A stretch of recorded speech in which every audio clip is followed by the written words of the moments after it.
Joining us now is Republican Congressman Mike Turner of Ohio. He sits on the Armed Services Committee. Congressman, thanks for joining us. Pamela, thanks for having me. So let's dive right into it. Not surprisingly, Russia is dismissing this European emergency summit. It was a remarkable show of support for Ukraine. How important was that gathering just 2 days after that Oval Office blowup?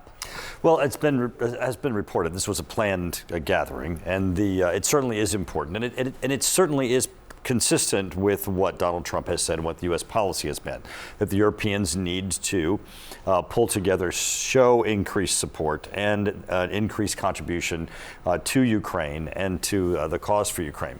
But I think what's also important here is that the Europeans need to to counsel Zelensky, having just come off of this failed minerals and economics deal.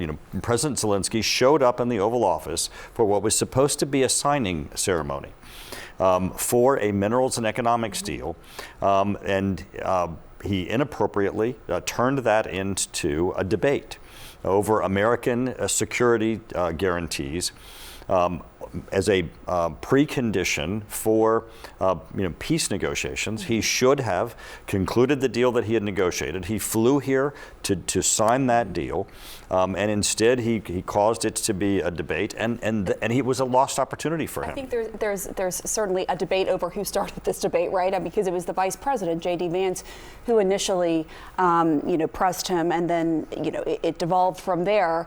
Do you think that perhaps that deal should have been signed before that pressure was put on him? I mean, what do you think? Well, I think Zelensky should have been focused on why he came, and certainly I think there's in the tenor and tone that was in the room, there's plenty of blame to go around.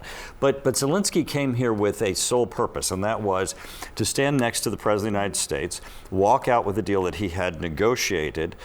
He would have elevated Ukraine and walked out with a deal that was to the benefit of Ukraine and to the benefit of Zelensky. He would have been able to stand next to President Trump and walk out with an elevated relationship between Ukraine and the United States.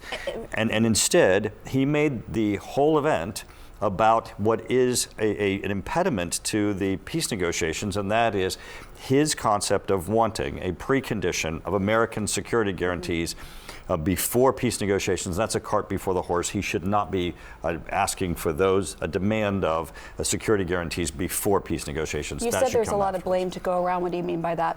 Well, certainly the tenor in the room was not the tenor that should have occurred.